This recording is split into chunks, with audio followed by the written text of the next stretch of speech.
নমস্কার, স্বপ্নঘর তোমাদের জন্য নিয়ে এলো ছোলা ভুনা।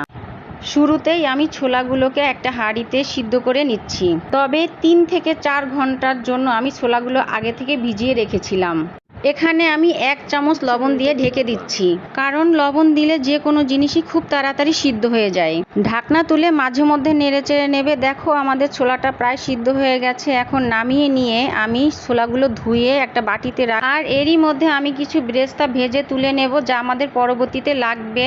এখন বেরেস্তা ভাজা তেলের মধ্যে আমি কিউব করে রাখা আলুগুলো ভেজে নেব। ভাজার সময় আলুগুলোর মধ্যে সামান্য পরিমাণ লবণ এবং হলুদ দিয়ে খুন্তির সাহায্যে আস্তে আস্তে নাড়াচাড়া করে নেব। ভাজা হয়ে গেলে আলুগুলো আমরা একটা পাত্রে তুলে নেব। আলু ভাজার তেলের মধ্যে আর খানিকটা তেল দিয়ে তাতে পেঁয়াজ কুচিগুলো ছেড়ে দেব। এরপর খুন্তির সাহায্যে নাড়াচাড়া করে যখন একটু ভাজা হয়ে আসবে, তখন আমি এতে জিরা বাটা, আদা বাটা, রসুন বাটা দিয়ে সামান্য জল দেব এবং তার সাথে 1 চামচ হলুদ গুঁড়ো এবং 2 চামচ মরিচ গুঁড়ো দিয়ে নাড়াচাড়া করে নেব। এরপর যখন মশলাটা কষানো হয়ে আসবে, তখন আমরা এতে ছোলাগুলো আস্তে আস্তে ঢেলে দেব। ছোলা ঢেলে দিয়ে খুন্তির সাহায্যে একটু নাড়াচাড়া করেই আমরা আগে থেকে ভেজে রাখা আলুগুলো ঢেলে দেব এবং সেই সঙ্গে আস্তে আস্তে নাড়াচাড়া করে তাতে একটু জল আর খানিকটা পরিমাণ লবণ, তোমাদের স্বাদ মতো লবণ দিয়ে দেবে।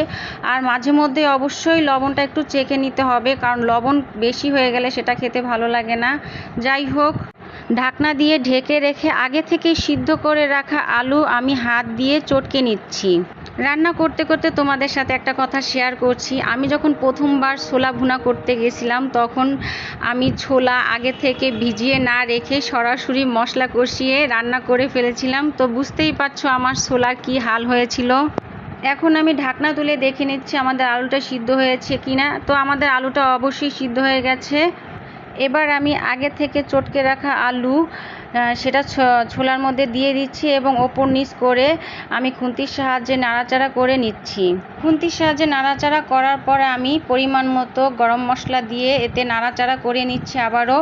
এরপর নামানোর আগ মুহূর্তে আগে থেকে ভেজে রাখা বেরেস্তাগুলো দিয়ে নাড়াচাড়া করে তারপর খানিকক্ষণের জন্য আমি ঢাকনা দিয়ে চাপা দিয়ে রাখবো। তো দেখো, তৈরি হয়ে গেল আমাদের ছোলা ভুনা। তোমরা সকলে ভালো থাকবে। Bye bye.